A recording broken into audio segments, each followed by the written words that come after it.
You Digidestined need to subscribe to Dimsy's domain, or you'll get a Trump sword! Hello and welcome to Dimsy's domain. In line with our interviews and discussions with these legends of Digimon, we got another one. Some may say that he is a Digimon emperor, but in all honesty, I would say he's a Digimon prince, wouldn't you say? Yeah, I would say that. We have Stepehen Prince. Hello, how are you? I'm good. How are you guys? We're all right. Of course, myself, Dimsy, Shady, as part of Dimsy's domain, we cover everything that's in the Digimon sphere, anime sphere, and it's a great honor to have you. And we're going to bombard you with a lot of anime questions, so please be ready. Be prepared. I'm ready. I've got my anime jacket on. I've got my, I'm ready to go. Let's do this. And before we start, I guess, in order, the best way to start is start with the basic questions. You've been in this world for quite a while. How on earth did you find yourself, not only with your first gig, but that first interest in voicing anime? And by extension, how did you find yourself in the whole showbiz sphere itself? Well, so two-part question.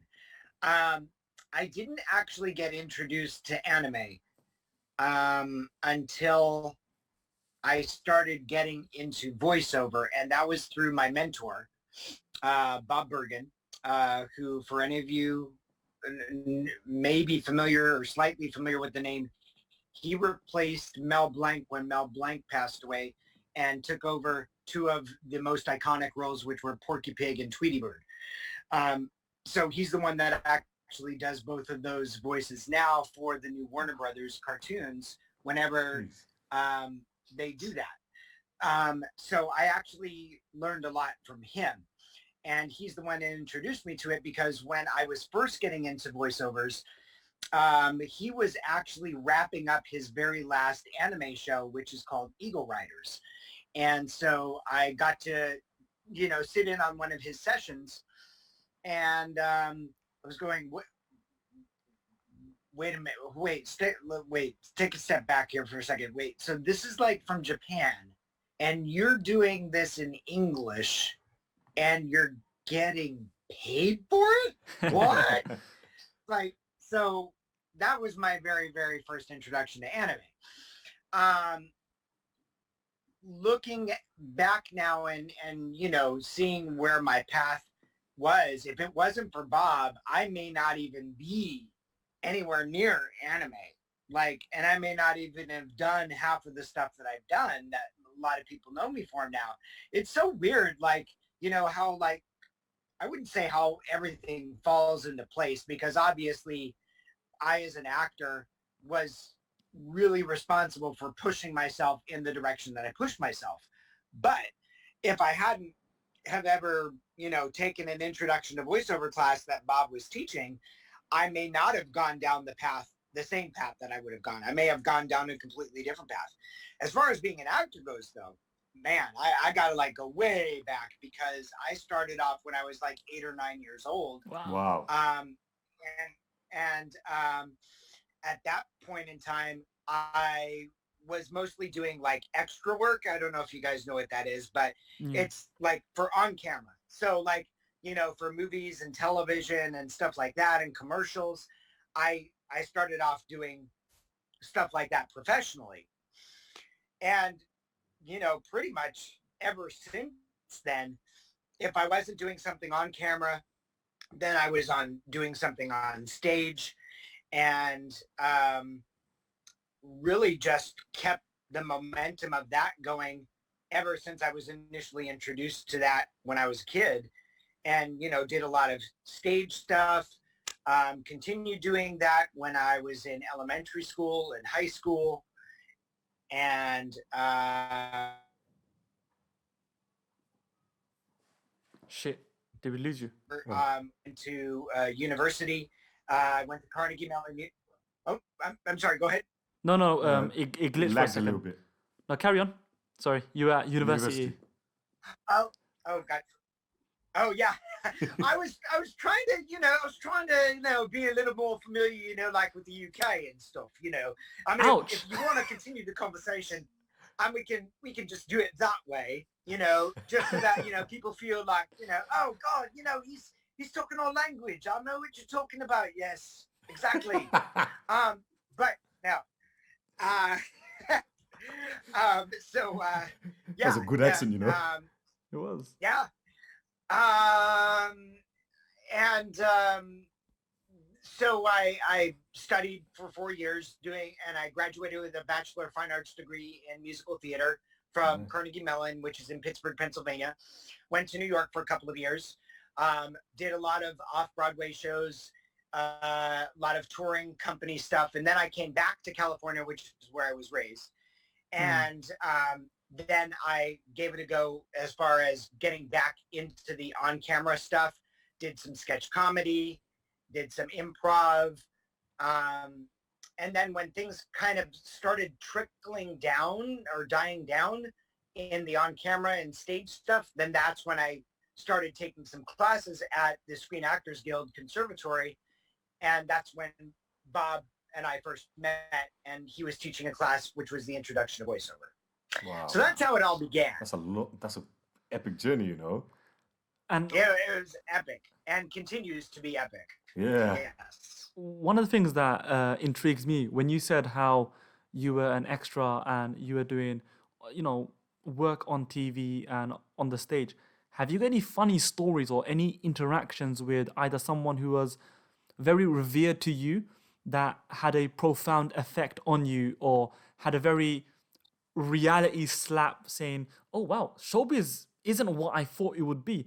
As in, did you have any, because you were very young at the time, 8 or 10. 8 to 10 That's to really young, up to around 20 or so, where you're being exposed to this world which is all glamour and all wow, but when did it really start?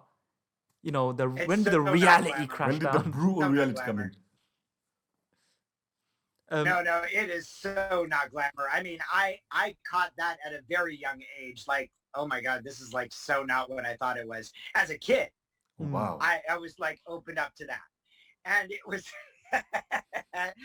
you guys might not know the reference, but there was a show that was done back in the 70s. It was a sitcom called what was it? Three's Company. It was very popular here in America. Okay. And in the 70s, one of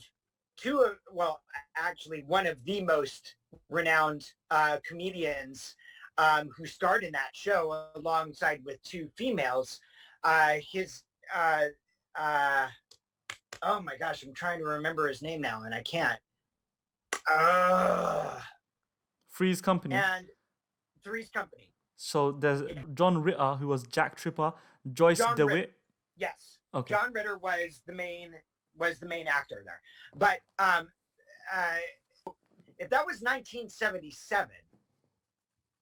Holy shit, that's 43 years Trying to ago. think. Yeah.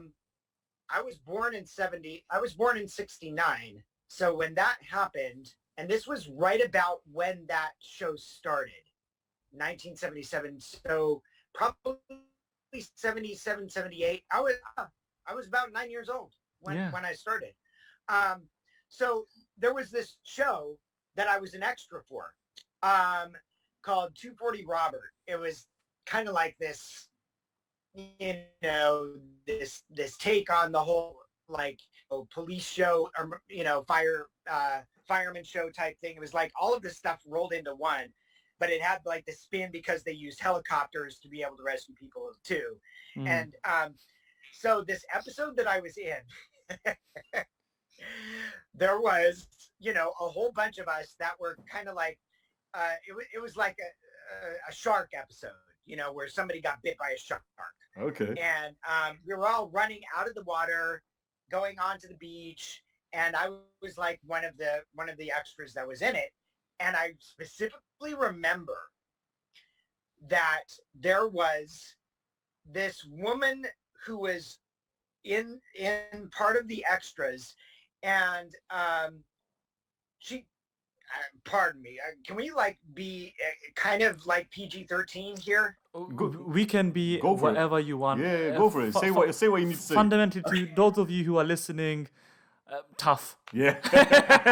This is Piedmon. Come on. So, okay, this was just how fucked up, like the entertainment industry was at that time. You know, it's like it didn't matter how talented you were or not talented. It was all about the way that you look, and it's still that way today, right?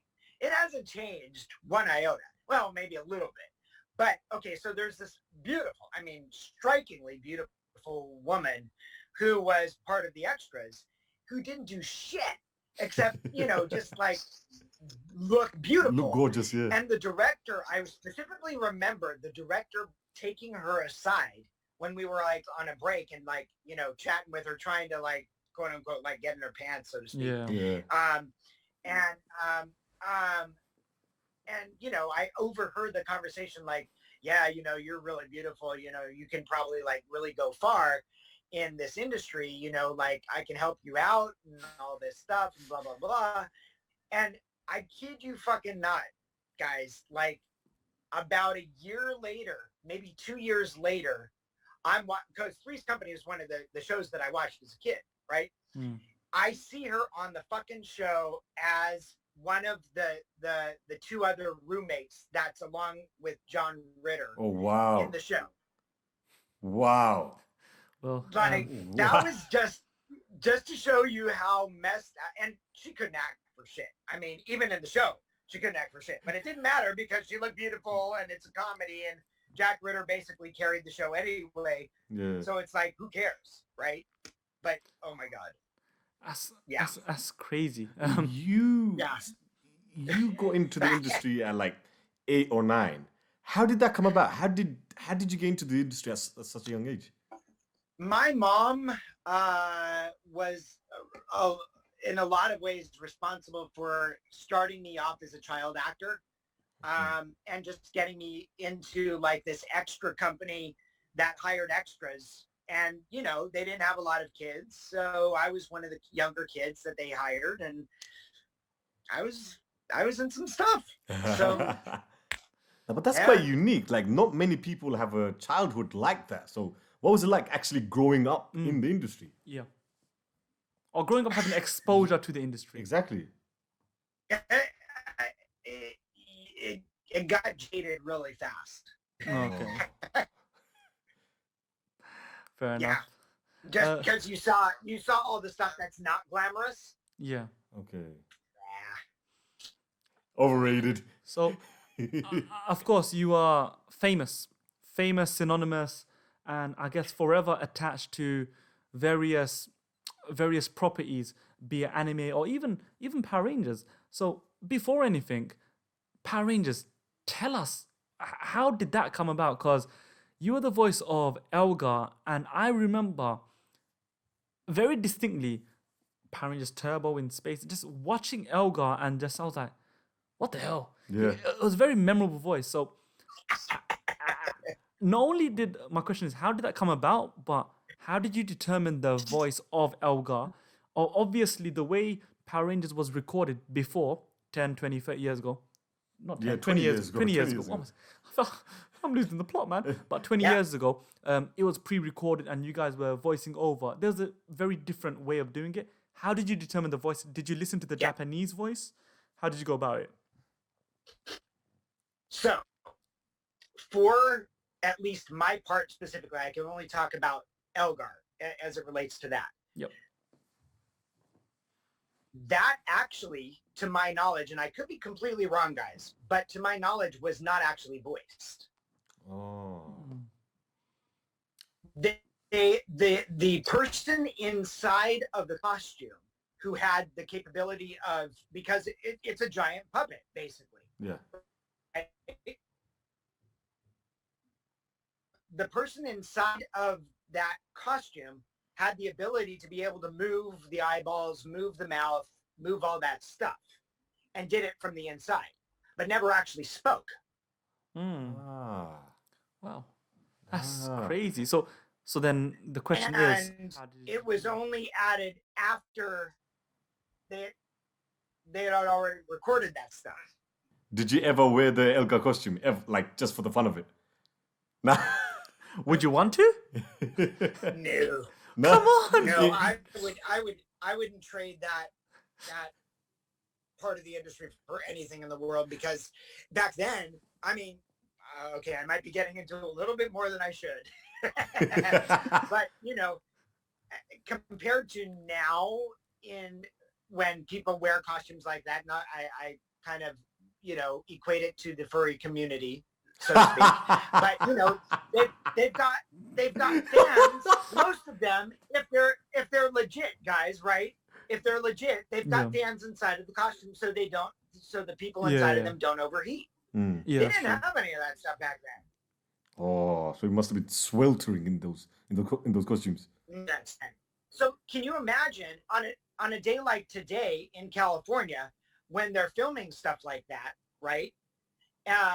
Along with the Power Rangers, who filmed all the stuff here in California, and you've got a day like today where it's like 91 degrees, and you're inside of a costume like that. I wouldn't trade that for the world. No. It's like, you want to do that? Go for it. Be my guest. That's fine. So obviously, when we moved on to your other notable anime, well, you have so many. It's actually quite unreal. You are Mr. Digimon. Okay, let's Honestly. let us start with Digimon. Of course, when season 2 came about, we had Ken Ichijouji. We had we had Pied. He has so many. Yeah, we had Piedmon, we had Devimon, we had so many people.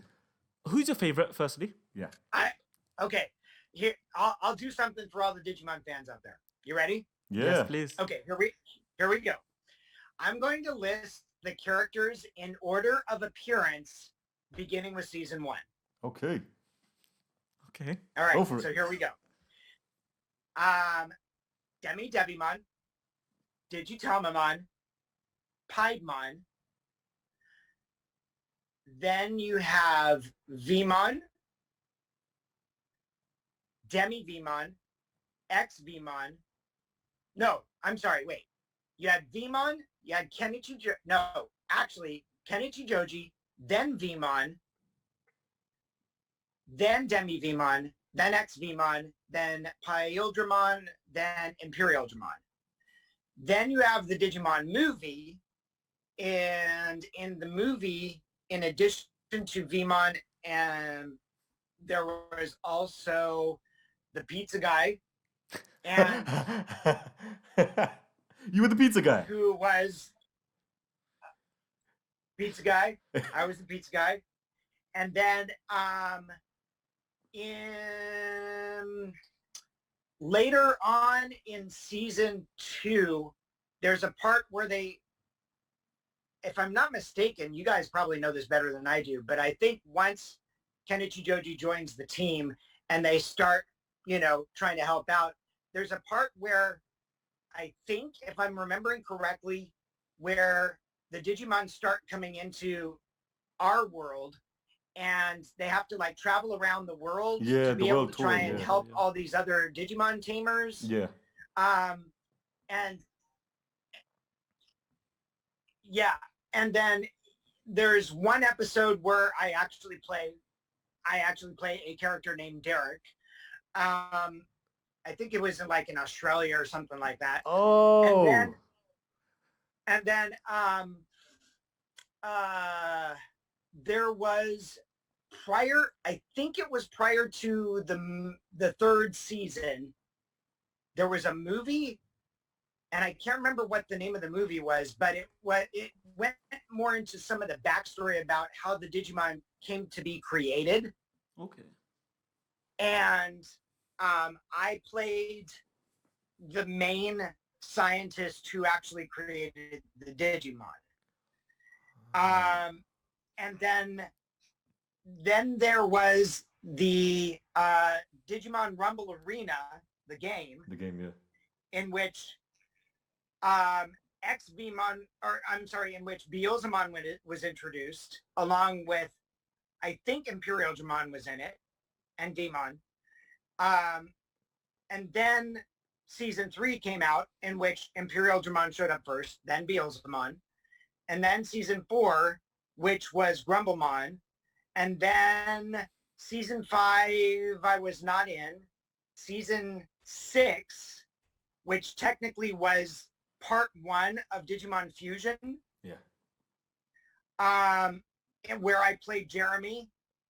And then in part 2, which was season 7, that's when I came back as Jeremy, but I was also Zeilzamon, which was one of the bad guys that they fought towards the middle arc of that season.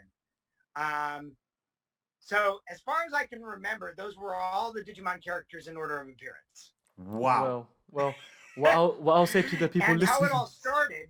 Wow. Oh, sorry, I was just going to say that to all the Digimon detectives listening, make sure you verify Derek, because I'm sure you find something. I'm sure they'll probably find something that I forgot. I'm sure of it. Yeah. Digimon started because of my relationship with Saban and already being in Power Rangers. So they had me audition for the first season. And the audition was for Devimon. And that's kind of how it all started with the Digimon series. And I was just fortunate. I was fortunate as an actor to be in as much as I was in for both the first season, the second season, and the third season.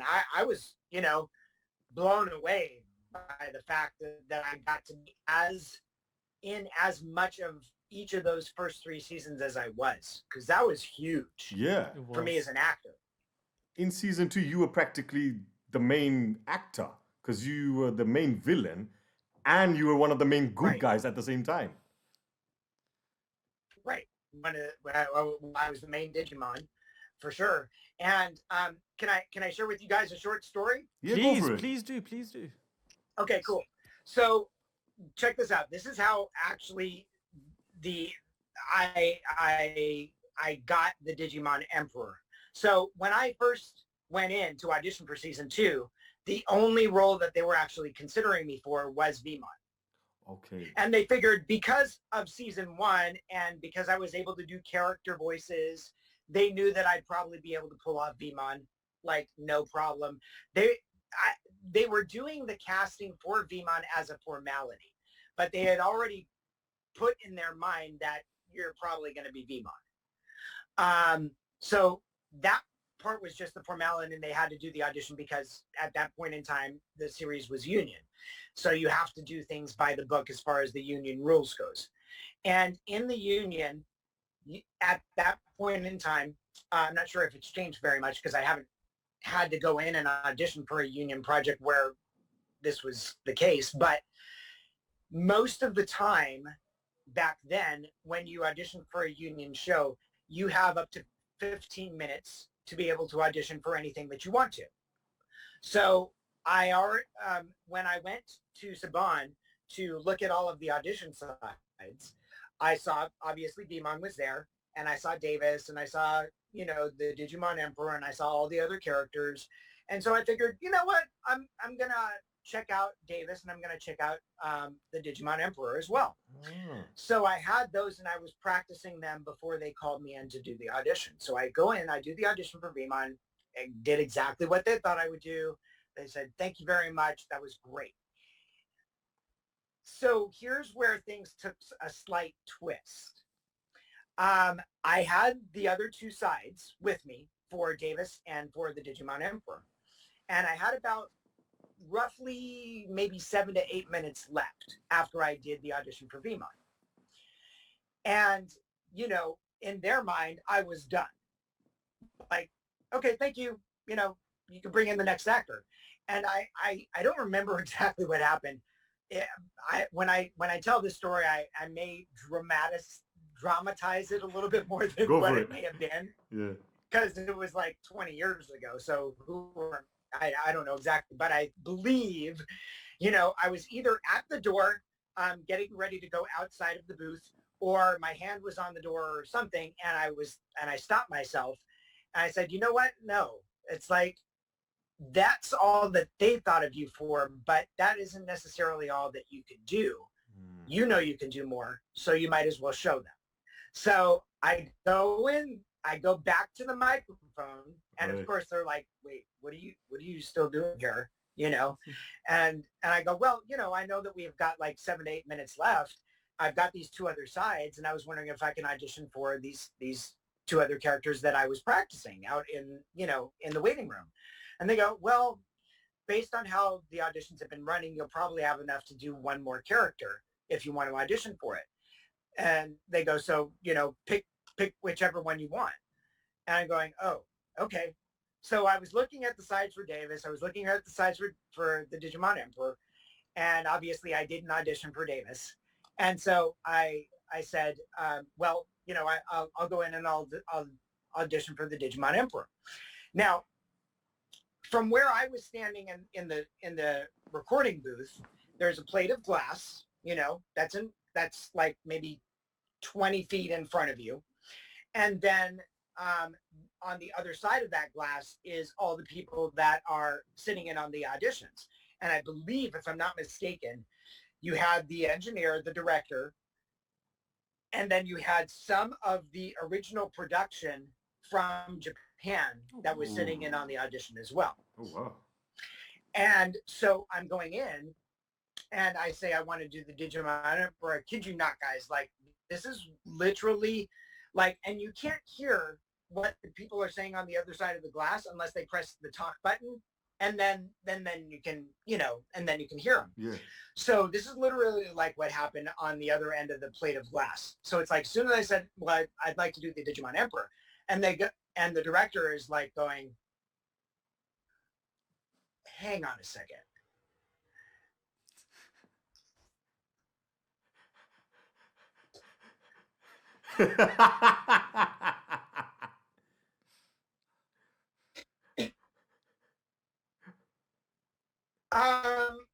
You sure you want to do that? I'm going, yeah. Which, you know, as an actor who already has a self-confidence issue, right? It's like, that's not the thing that I wanted to see on the other end of the plate of glass. It's like, that doesn't help my confidence at all, right? Yeah. But he, you know, the director said, okay, go ahead. It's your time. So I go in, I do the audition. And the way that they had the auditions back then is I think they get up to like 5 episodes at a time. So they had the first 5 episodes. And as we all know, in the first 5 episodes of Digimon Adventure 2, it doesn't really show Ken. It only shows the Digimon Emperor. Yeah. And, you know, we don't get until maybe episode 5 or 6 that the two are the same people, right? So all you had were just these lines that they lifted from each of those episodes that showed this psychotic kid that was just like out of his mind, you know, just controlling the Digimon universe, right? And so they had different, you know, lines that were supposed to help determine for them that were casting, you know, is this character, you know, evil enough? Is he maniacal enough? Is he psychotic enough? And they never thought of me to be able to do that because they never heard that from me before. Sure. So that's why they had the initial reaction that they had, right? And so I go in, and after I'm done with the audition, this was what happened on the other side of the plate of glass. Ooh. Ooh. Stunned. Thank you. Wow. And literally everybody on the other side of that plate of glass was just like floored. It's like, I cannot believe he just did that. That's good. You now, showed them what you could do. Had I doubted myself, right? Had I gone through that door and closed the door and let the other actor in, I never would have given myself that opportunity to be able to do, or at least try and see if I could do that. But the fact that I did, hopefully, should be, for anybody who's watching, an empowering story that's like, don't limit what you can do if you believe in yourself and you can actually do something. That's actually amazing. Whatever in the universe decide whether you can actually do that or not. But if you don't at least try, then you're never going to know. Exactly. Completely agree. Exactly. And that is, right? Yeah, that's nothing but inspiring. Honestly. So, Derek, you voiced various characters in Digimon. Who is your favorite? And we don't want to be too mean. Who is your, if you can't pick your favorite, what's your top 5, top 3, and then your favorite? Top 5, top 3, and then my favorite. Oh, jeez. That's so hard. Okay, if I had to pick my top 5, in no particular order. Well, we're going to get the order sooner or later. I have to say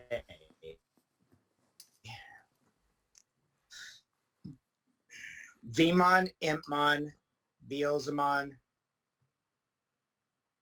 Zeilzemon, and the Digimon Emperor.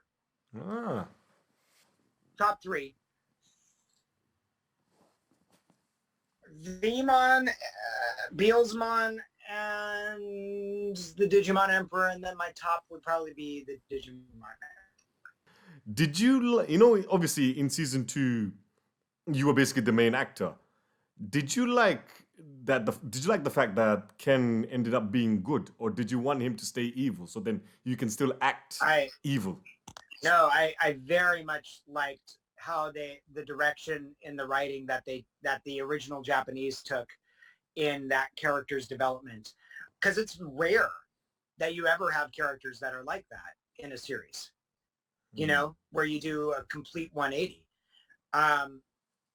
And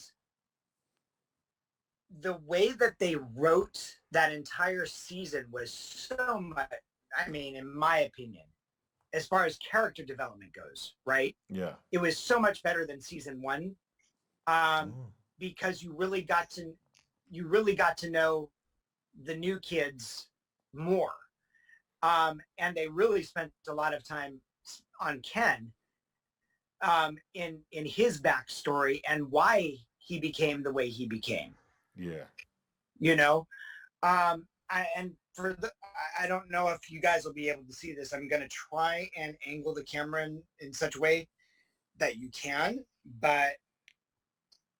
Oh. Oi. And that's the crest of kindness. Crest of kindness. Oh. Yeah. Oh, that's so cool. Wow. Dude, that's epic.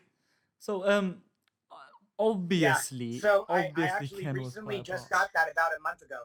Wow. Really? I think this would be a ideal segue to say, how satisfied or how unsatisfied were you with Digimon Adventure Tri and how they treated the cast of the O2 of Digimon, or the lack of O2 Digidestined or even O2 Digimon? You know, I don't understand why the Japanese did what they did, but they obviously did what they did for a reason. And I think from the little that I know about that whole, you know, movie series, because there's 5 total, right? 6. Yeah. 6. Okay. Now, that's not including the last Kazuna, right? No. Okay, that's completely separate. I think, yeah, I don't know. I mean, you know, I haven't watched any of the movies. I was a little disappointed that they only focused on the season 1 kids, because in season 2, you had the season 1 kids in season 2 in the first part of it, helping the season 2 kids out.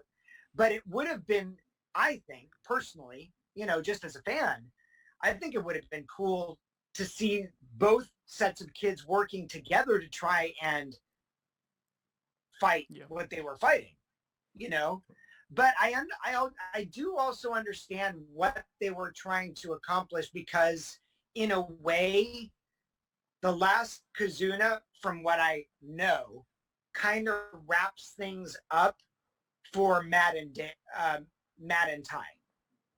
Okay. And I guess, again, this is a secondary segue.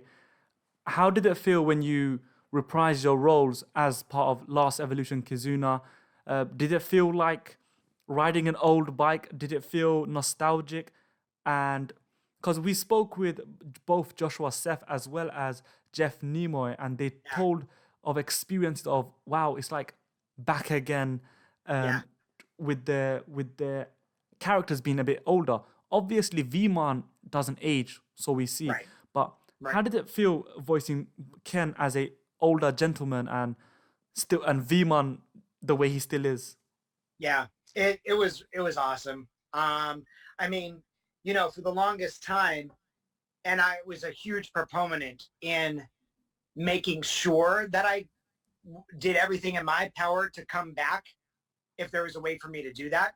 Because depending on who gets the project, as far as the studios out here, sometimes you don't have control as an actor to be able to say, well, I should be reprising this role.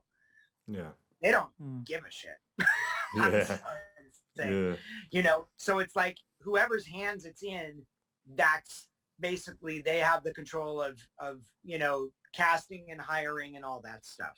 So I already knew the main person that was in charge of it. So I did everything in my power just to kind of like sprinkle every so often. It's like, hey, just wondering if, you got the last Kazuna in yet. And, you remember I played the Digimon Emperor, right? So yeah, but it was really, really cool. Even though they weren't, the season 2 kids weren't in it as much as the season 1 kids are. It is without giving anything away, it really does wrap things up for Davis and Ty. I'm sorry, for Matt and Ty. Okay. That is the primary focus of that entire movie. The other kids are mostly ancillary characters that help the story along. Okay. I'm sure you've heard. And so it's nostalgic for the fans because they get to see some of their favorite kids from season 2 along with season 1. But it really isn't about us. But the fact that they included us, I think, was thank you, finally, and it was cool just in the respect of, it was very nostalgic, being able to come back and see Ken a little bit older and aging him up a little bit voice-wise, and then of course it was just like, when I got to do Veemon and Demi Veemon and X Veemon, it's like, oh yeah, hey buddies, how you guys doing? So yeah, it was cool. It was very cool. I wanted to ask, because you even got the Quest of Kindness tattooed.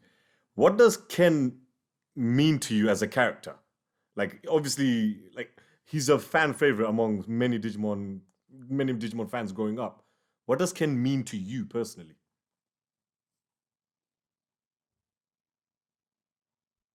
To me personally, and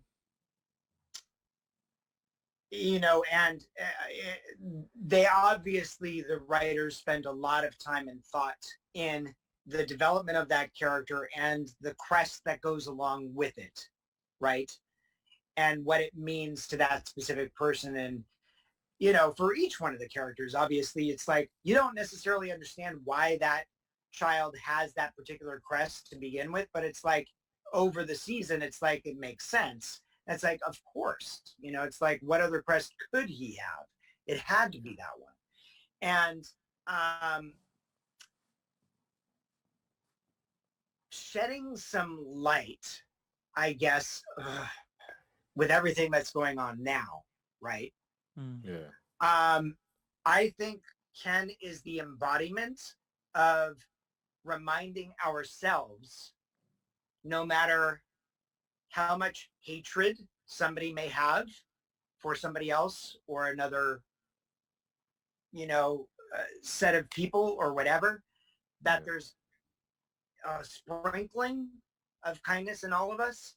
And the only reason why the hate is as big as it is because it gets fueled that way.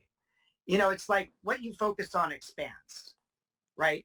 So if you're focusing on hate, obviously that's going to be the biggest thing, right? Yeah. And that's what you're going to embody. If you focus on something like kindness, right, then that is what you will embody. And I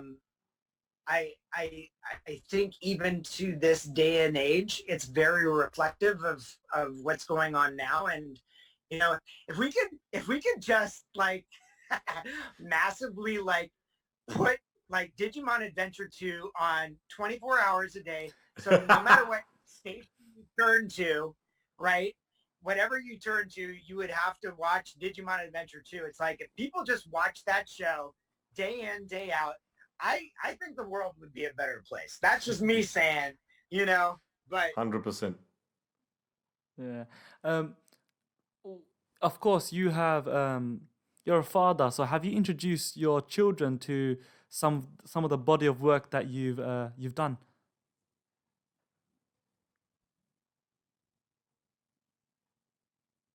Yes. So I have 3 kids. My middle one, not really into anime. Yeah, okay. Gave it a shot, then just went on to something else. Sorry about that, guys. I got a call. So no worries, yeah, that's fine. Went into something else. My youngest child, she does like certain anime, and she was watching Digimon for a while and then kind of got out of it. My son is the anime geek, like everything anime, like even stuff I don't know about, he watches. He even watches like Japanese and Korean dramas that are dubbed into English. Oh, wow. It's like, and I don't even know half of that shit. In fact, he actually introduced me to a show that I didn't know that I even voiced in. And it was, oh, wow. And it turned out to be one of my favorite shows, which was Sword Art Online. Oh, that's a big anime. Yeah. I know. And I totally forgot that I was in it. And it was so funny because when he was introducing me to it, and he said, "Hey, I want you to see this anime and see if you like it," because he was the one out of all my kids that's the big proponent. It's like, you should be watching the stuff that you're in. It's like, what's wrong with you? Yeah. And so we started on episode 3 of the first season of SAO, and we're watching it. And for those, do you guys know the show? Yeah, I know the show.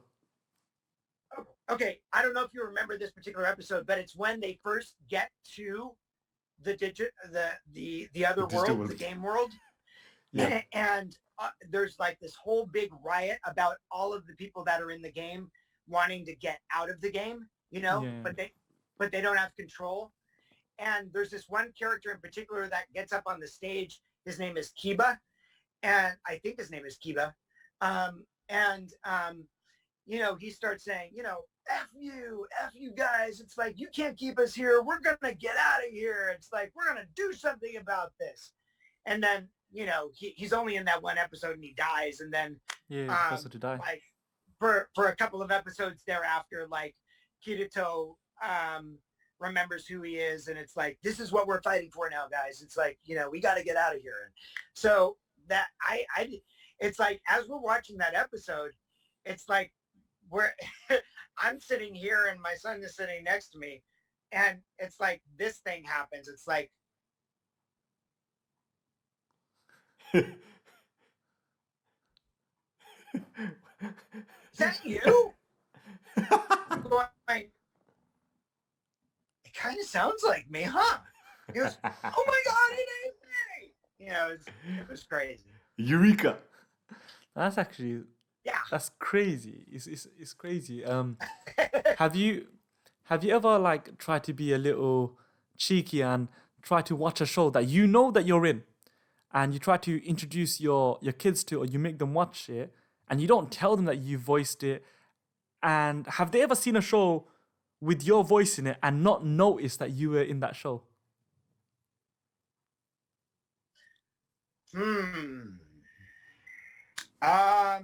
Yes.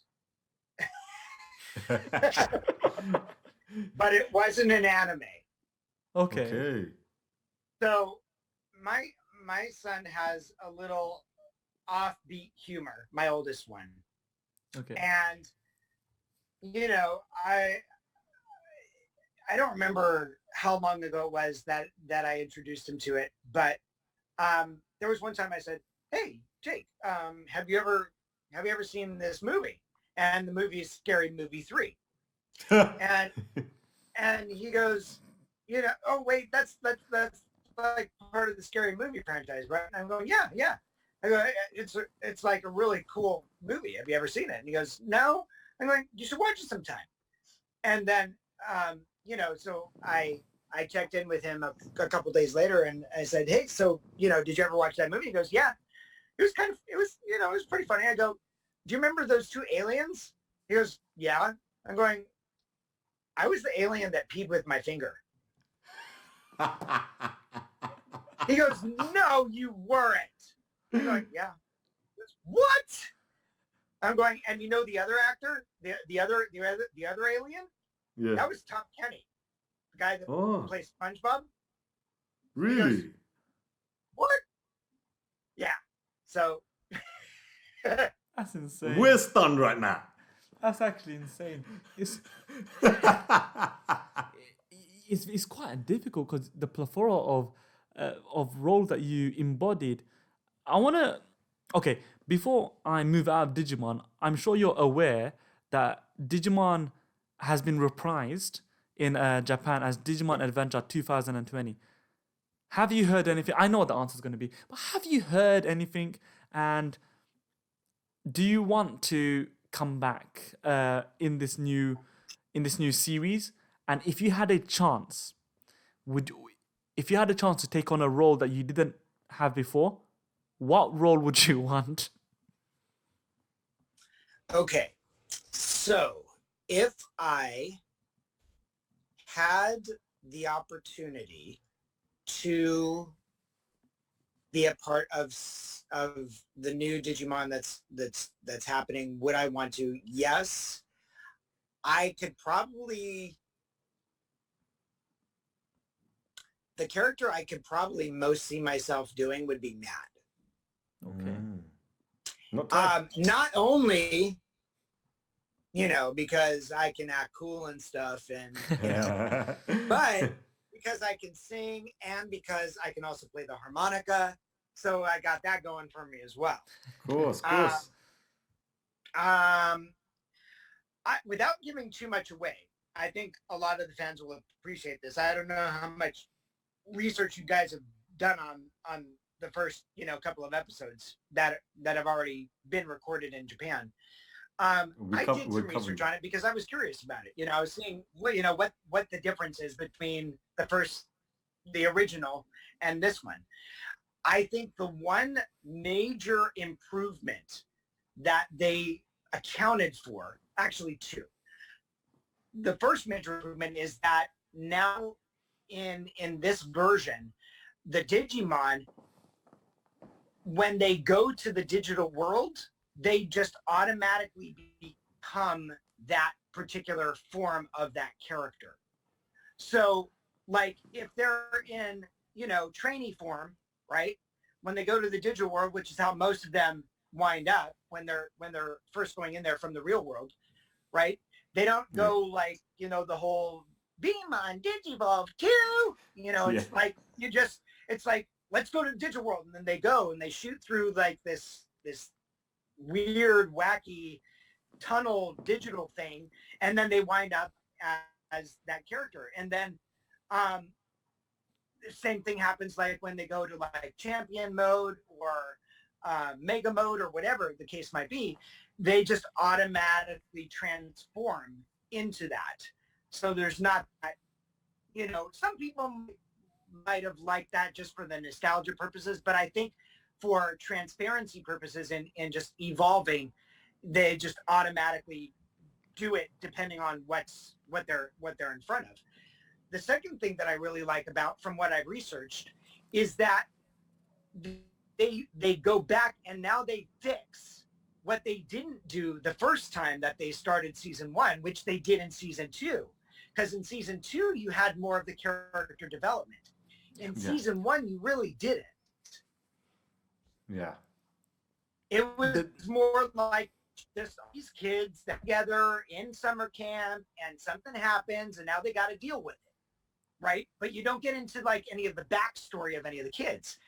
What's cool about this particular version is that it focuses on each one of the characters individually in the first 6 episodes.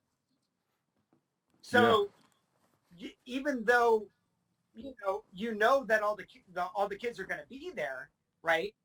It focuses more on relationship developments between like Ty and Cody, which we never saw in the first season, right? Or Matt and Sora, or whatever, right? And it focuses more on the development between the trainee and their Digimon and how that even comes into play. So I like that idea. I like that concept. I'm excited, even hope I can't imagine it wouldn't be dubbed in English, but in the event that it's not,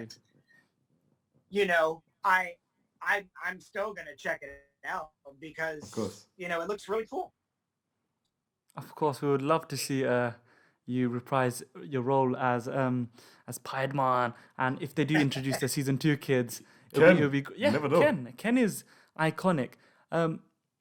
So you were a major character in Bleach. So Uryū. Yeah.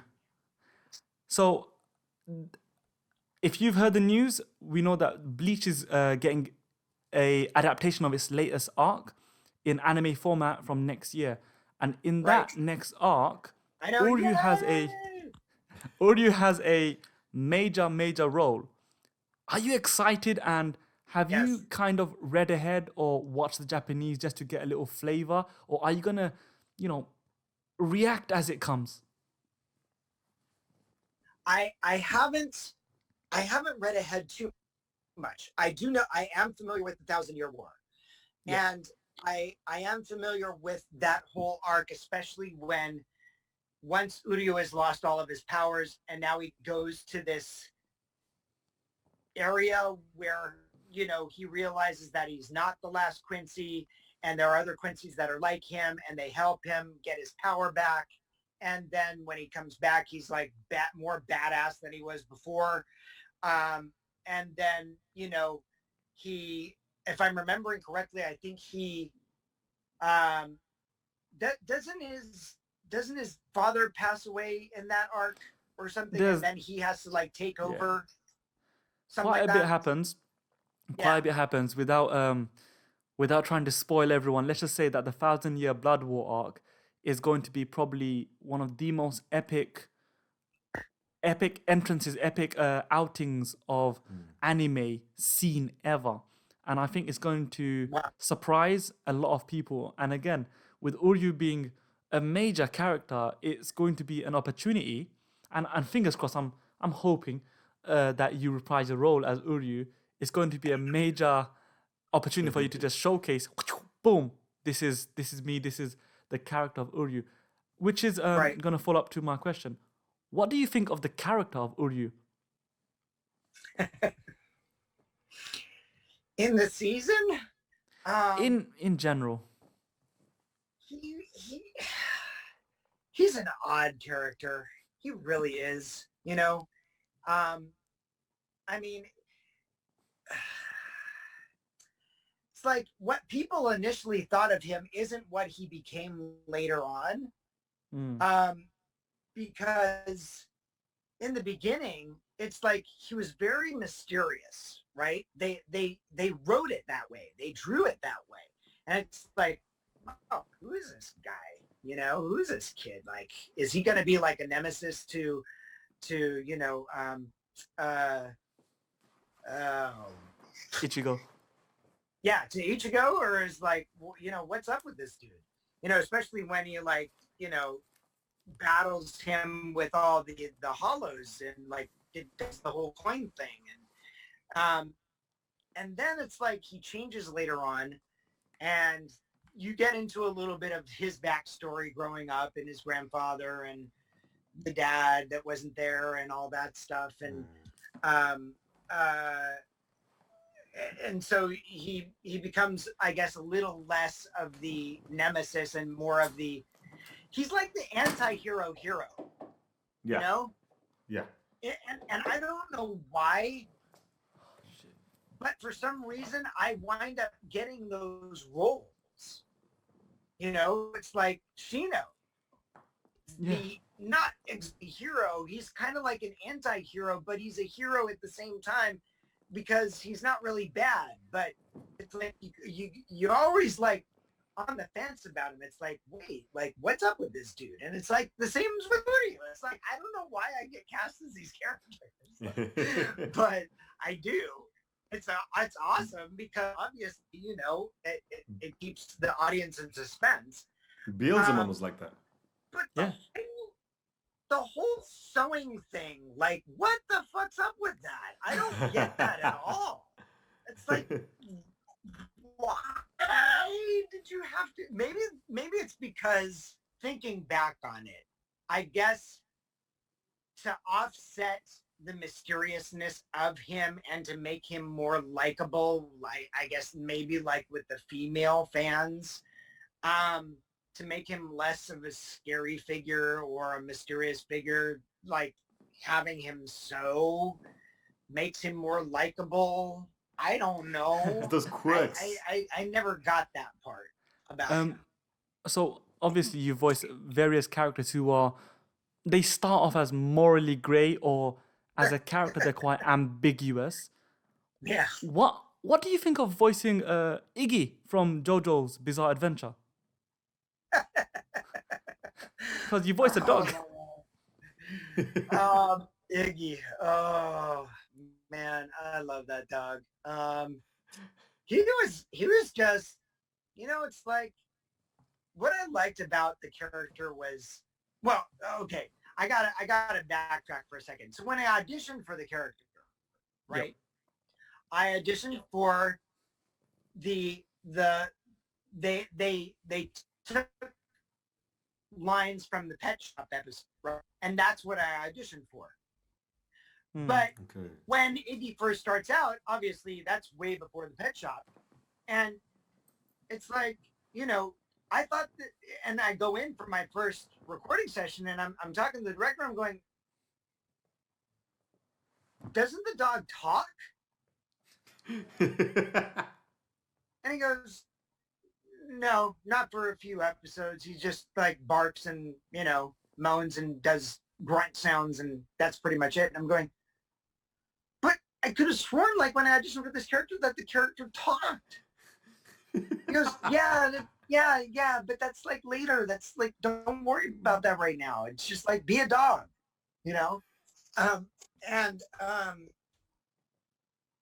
my gosh. Yeah, it was fun. It was definitely fun.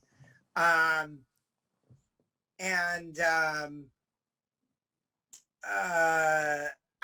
think I just like the character so much because he just says it like it is.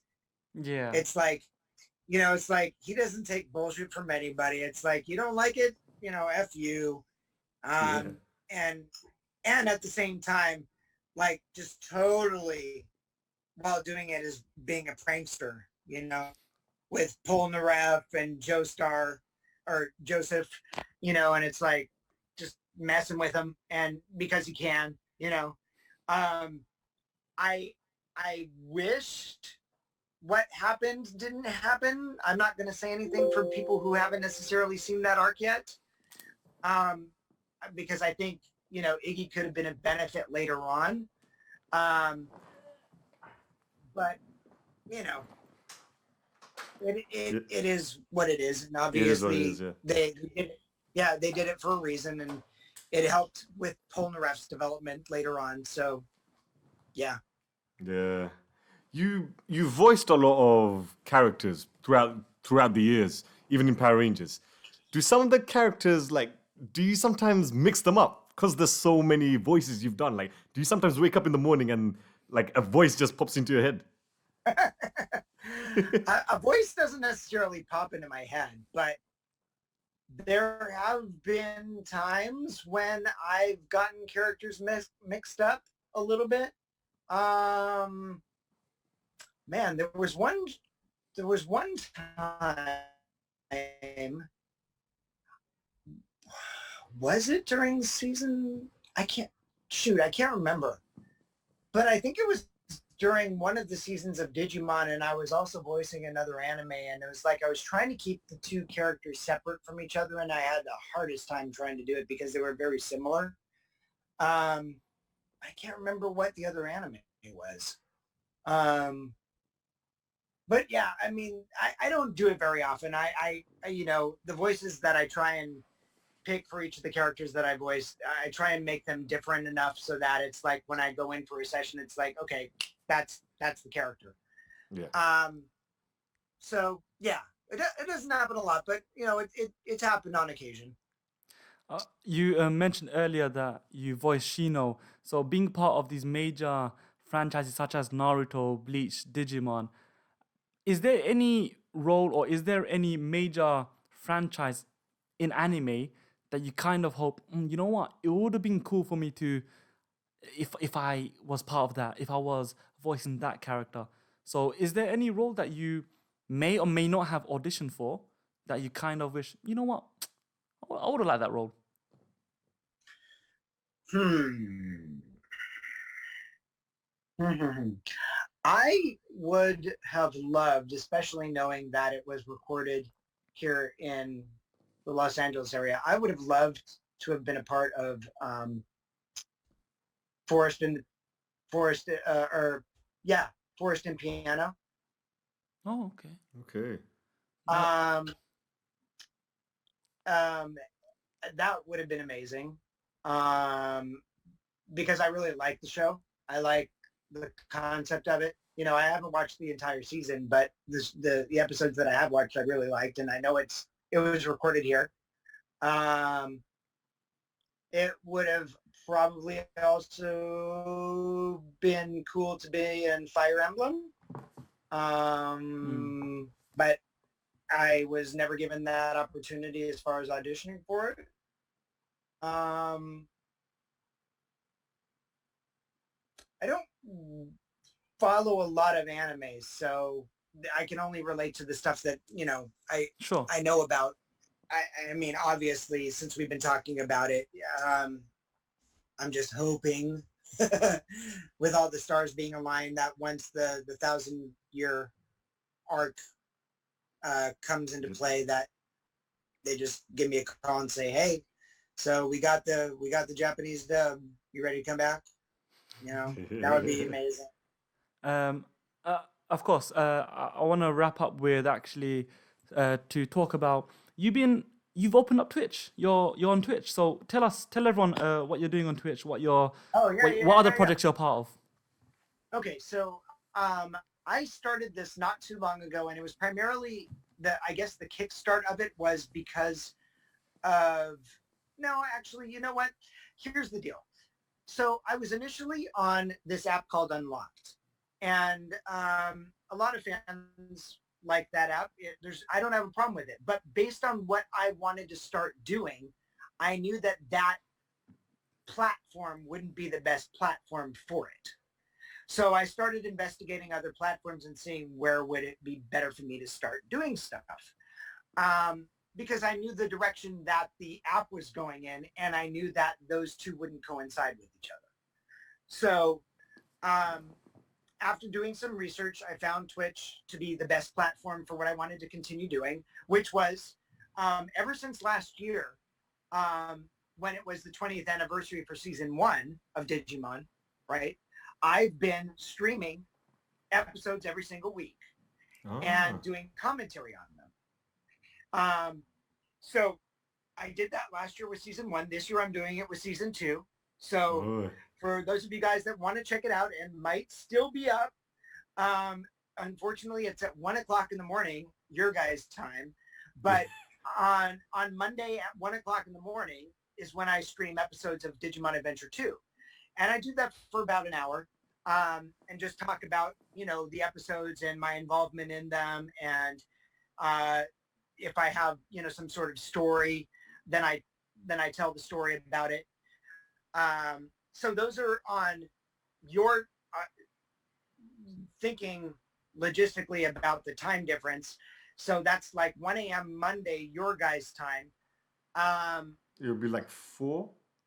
No, it's No, like 5 o'clock. 4 or 5 o'clock. 5 p.m. Eastern PST. 5 o'clock on Sunday here. So I do that. I also do just a, like a shoot, talk about whatever stuff. And that's like Wednesday at 1 a.m., your guys' time. Thursday, 1 a.m., your guys' time, which would be 5 o'clock Wednesday for us. I do something similar to what we're doing now, where I interview other voice actors. And that's called Behind the Voices. In fact, if because I know it's late for a lot of people, 2 weeks after it posts on Twitch, I put them up on my YouTube channel. So my YouTube channel and my Twitch channel are both the same. If you guys ever want to check it out, it's if you look up at the Digimon Prince, all one word, it's on both of those. So that's how you can probably find it. But I post all of, the interviews that I've had with some celebrities, and you guys would probably like a lot of the celebrities that I've had on there because they are, in a lot of ways, they're related to Digimon. So my very first interview was with Laura Summer, who played Patamon. I've had Richard Epcar, who played Iotismon. I've had Tom Fawn on, who played Agumon. Who else has been on there? Oh, Paul St. Peter, who played Wormmon and Leomon.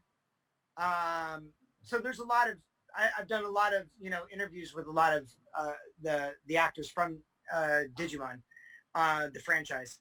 I've Doug Erholtz, who played TK, the grown-up TK in season 2. So, yeah.